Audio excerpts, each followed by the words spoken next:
So let me recap what we did in previous lecture.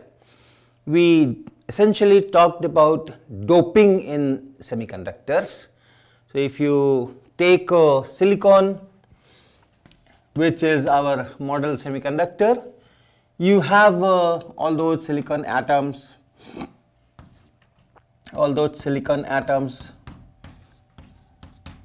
and they are bonded covalently using those sp3 electrons.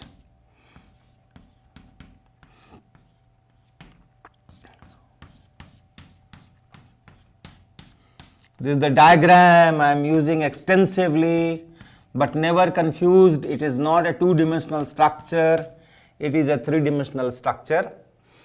And if one silicon is replaced by, let us say, arsenic or phosphorus, then we say that we have doped this arsenic here. So if you take a silicon material and then dope this arsenic through whatever processes, so 1 ppm or whatever amount, so your similar arsenic centers will be here and there in this silicon. This whole thing is neutral, but since arsenic is a pentavalent material, the outer electronic configuration for that phosphorus or arsenic, this will be S2P3. So there are 5 of them. So in this crystal structure, 4 will go into these kind of sp3 covalent bonding, but the 5th one will be there. Now also, since if you compare with all these silicons here and together with their electrons, the core electrons which are in the inner bands, then all these 4 bonding electrons and all those things. So this is a kind of charge neutral thing, and here you are bringing this arsenic. These 4 electrons have gone here and this electron is outside. So it's essentially, if you remove this electron from here, then you have a plus E charge here, an extra plus E charge here, because this was neutral, this arsenic atom was neutral, right? So everything was neutral here, so all those 4 electrons went here and then you have number of protons there, and together with this electron it was neutral, and if you remove this, which can go anywhere later, so you have a plus E charge here, an extra plus E here on top of whatever is the host electronic distribution, electron charge distribution or charge distribution. On top of that you have this plus E. So when this goes here, we say that it leaves a positive ion here, and this introduces new energy levels in that diagram, that valence band and conduction band diagram. We said that new energy levels are introduced here, impurity levels. This impurity level is essentially the energy of this electron in the field of this plus E charge. So you can compare this situation with a hydrogen atom where you had a positive proton, a proton here. So hydrogen atom, you remember, and then electrons. So if this electron is in the field of this, you have energy given by minus ME4 to 4 pi epsilon naught square H cross square N square. So this is bound by this energy, n can be 1, 2, 3, 4. In the ground state, n is equal to 1, and we say that it goes around, but now you know with all that quantum mechanical wave functions we have talked, it's not proper to say that it goes around and all that. You have a spherical cloud with certain charge density distribution as a function of r, but nevertheless this energy is minus 13.6 eV for n is equal to 1, ground state. And if you want to remove this, you have to supply that 13.6 eV to ionize this, right? You can have this similar expression for energy levels of this electron also in the field of this. The same expression one can approximate by that with two modifications.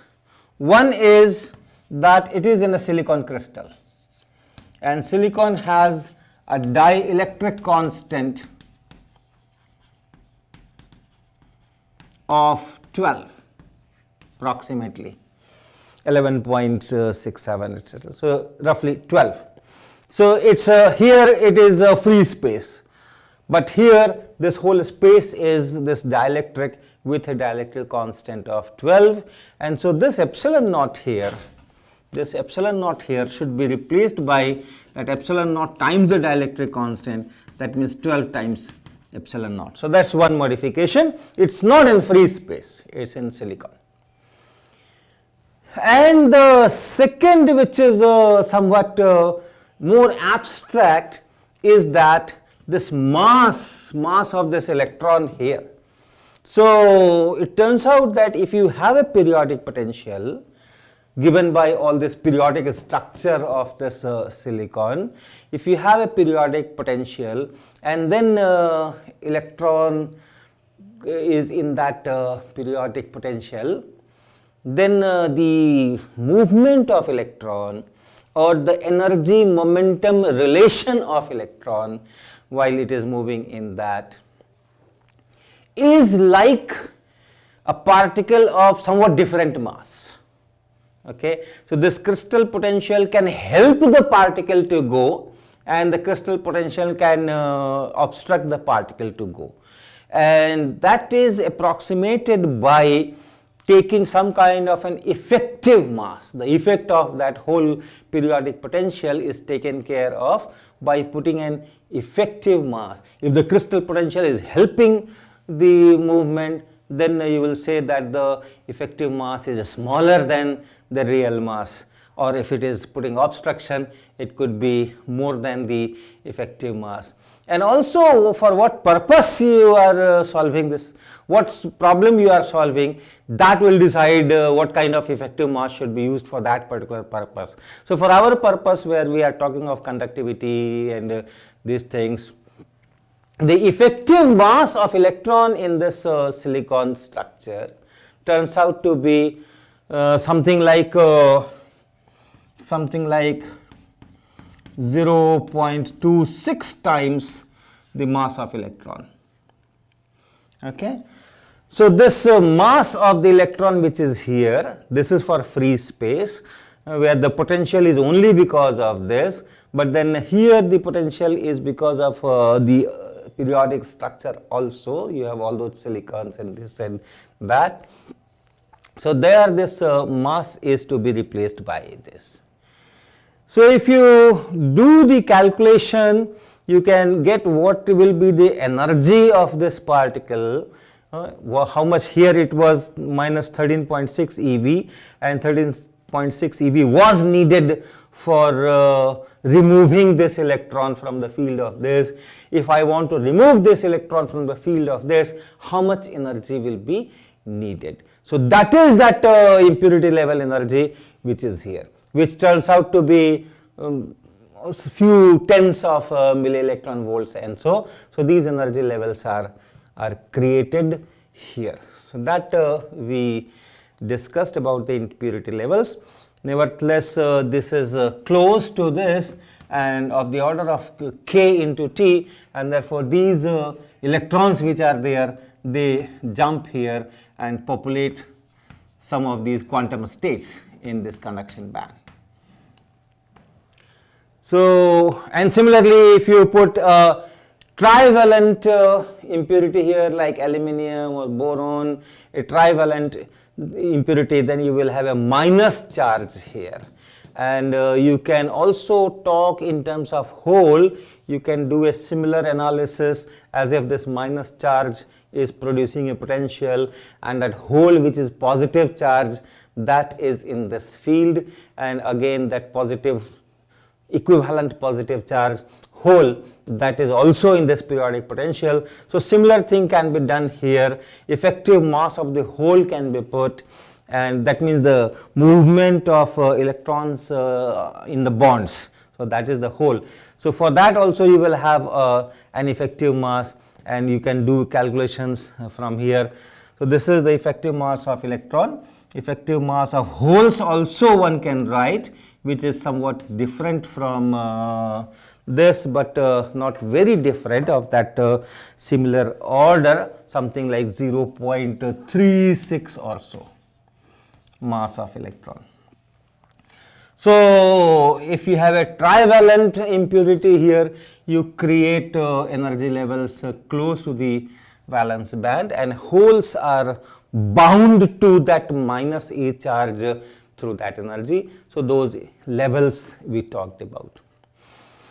Then if you have this pentavalent impurities, then this Ne becomes much larger than NH, which is your N-type semiconductors. And interestingly, Ne into NH does not change. So this is Ni square. And similarly for this P-type also, if you put this P-type impurity, let us say you put aluminium here, then you have a minus charge, minus E charge here, and you can say that a hole is bound to this, which is saying equivalently that one of these bonds is broken. Okay, since it is coming with one less electron, so there is a hole out here, and that hole is bound to this. And if you want to remove that hole, that means you want to put an electron and put there, then that much of energy will be needed. So that's the physical meaning of that. So if you do this, then the energies are created here, and these can jump here, creating the holes. And in this case you will have NH, which is much greater than Ne. This relation still holds, and this is your P-type semiconductor. Right? Now let me talk about conduction in this semiconductor. If I put a battery, if I join it to a cell and create an electric field in the material, how these electrons and holes are going to respond to that, and what kind of current will result. So let's first do it for a metallic wire.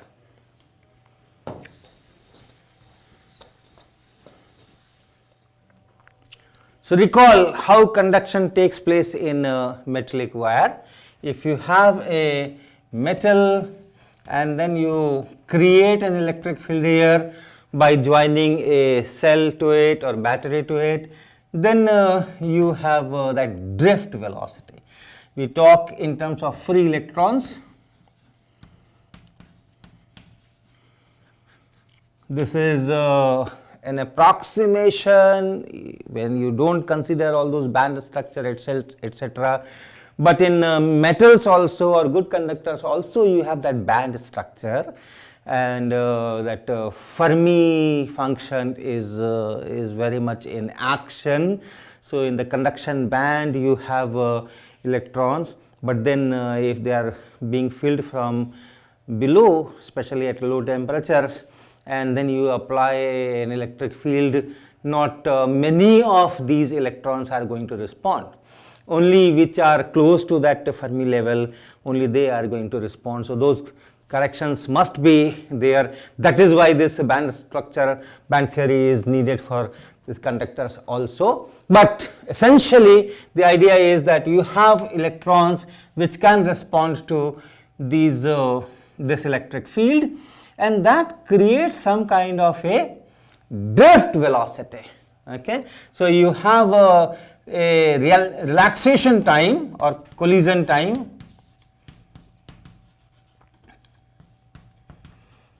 average relaxation time or average collision time,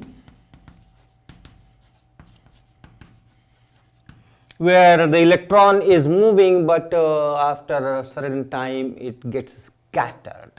So if it is a perfect periodic potential, no impurities, repetition is 100%, then it may go like a wave without any hindrance.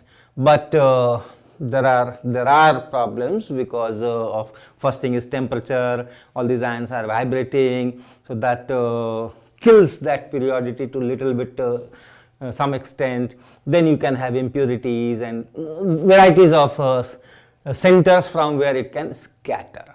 So if the average collision time, or what is same as average relaxation time, after which it gets scattered losing its previous memory, if that is tau, then on the average for this time tau, this electron is responding to the electric field, and hence the acceleration, if I go for a very, very classical model, the acceleration is like E by m, and the velocity is E by m into tau. The velocity it gains before it gets scattered. Once it gets scattered through that interaction, then all this systematic velocity that it had achieved from electric field, that is lost. So again it starts from zero. That random motion is there, but on top of that this systematic motion because of this. So this is of that order. This is of that order. It's such a crude calculation that I cannot claim that it is E by m tau, or it is E by 2m tau, or it is E by 3m tau, but it is of that order, some constant times E tau by m. So that is the drift. It's called drift velocity. And if the electrons are drifting with on the average this kind of velocity, then you can work out, by the way, this is you also write it as E tau by m times capital E, and this quantity, so Vd is proportional to E. Okay, Vd is proportional to E. In this calculation, E tau by m, this is the proportionality constant. But even if all these approximations are not taken and better calculations are made, this Vd will be proportional to E. And that proportionality constant, whatever it is written as mu, and this mu is known as mobility.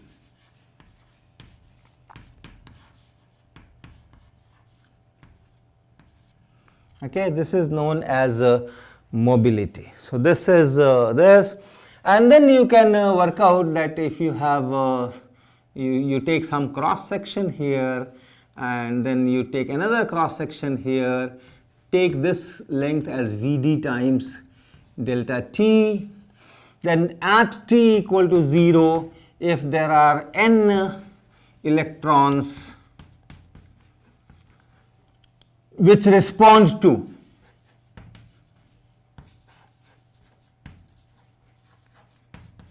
E field, as I told, not all electrons are going to respond. You have all that Pauli exclusion principle and everything is there, but if these are the electrons which respond to electric field, these are the electrons which you should call free electrons. In that case, you can work out at t equal to 0 how many of them are here. So if this cross section is A, then A and then multiplied by this is the density. Okay, this is the number density per unit volume, number of these electrons per unit volume. So A times this Vd delta time T, this is the volume, and this multiplied by n. So these many free electrons are here. These many electrons are going to respond to this E. These many electrons have achieved this drift velocity, this. And all these are going to cross this cross section here in time delta t. So in time delta t, all these electrons, which electrons? the electrons which are here, in this volume, that means these electrons will cross this cross section.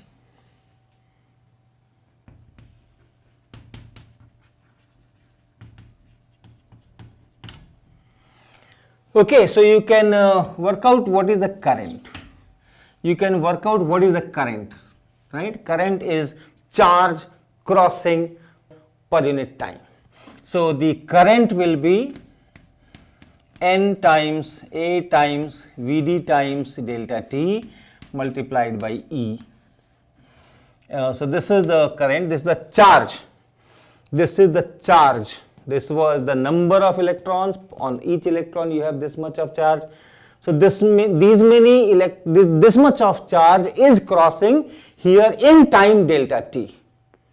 Okay, so per unit time how much charge is crossing, that is the current, right? If you divide by area, it becomes current density. So the current will be this divided by delta T.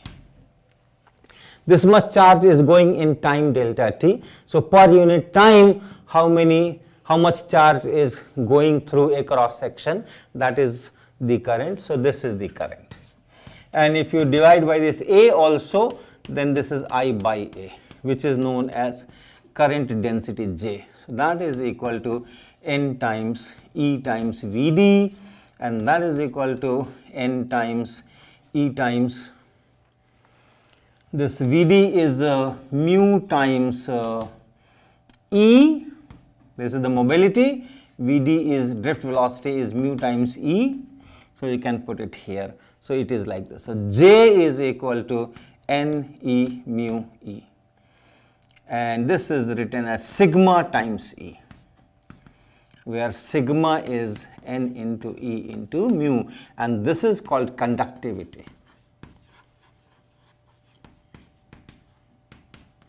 And this is your Ohm's law.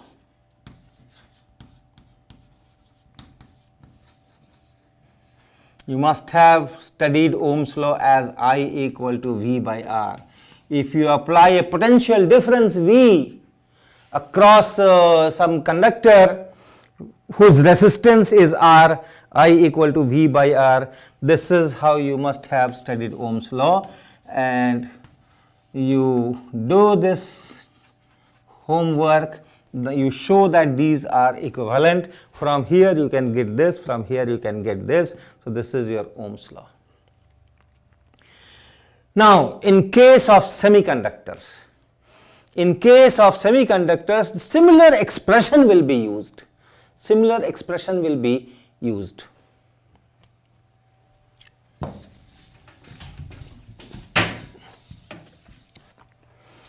In semiconductors, you have conduction because of the electrons and because of the holes. So if you write J will be N times E times mu. So E and capital E can be taken out,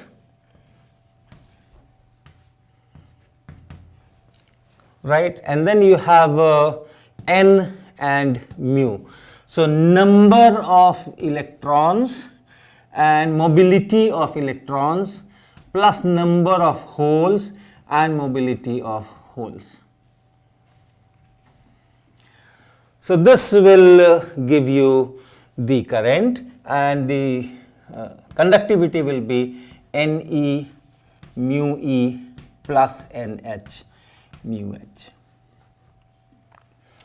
So although the current is because of electrons, those conduction electrons and the holes in the valence band, but in any doped semiconductor of practical importance, one of the two will be very large as compared to the other.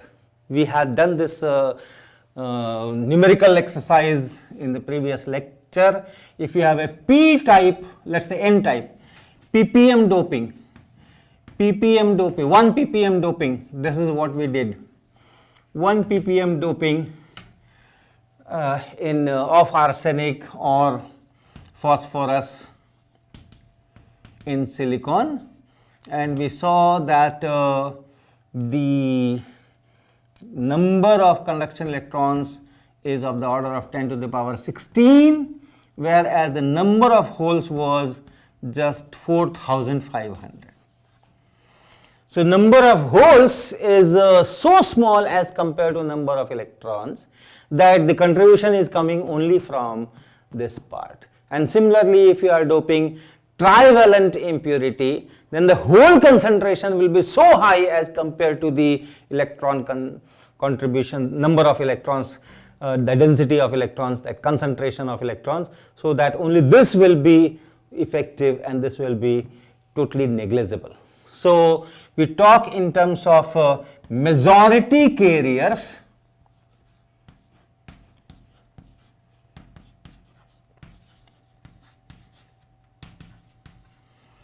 and minority carriers.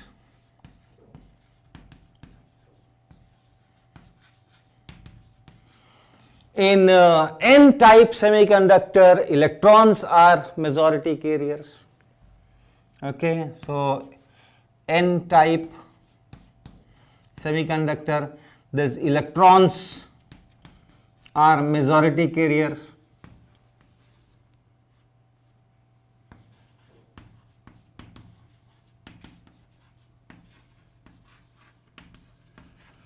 And for P-type, these holes are majority carrier.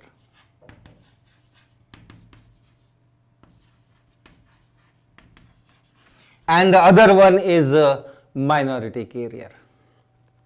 So whichever is important, one can take that. And the mobility is once again, mobility is for metal, we have seen that it is like E times tau time divided by m. So of that order you can take that for semiconductor also, but always remember that you will have to put effective mass in place of mass if you want to do some order of magnitude calculations of this conductivity. So that is how conduction takes place in doped semiconductors.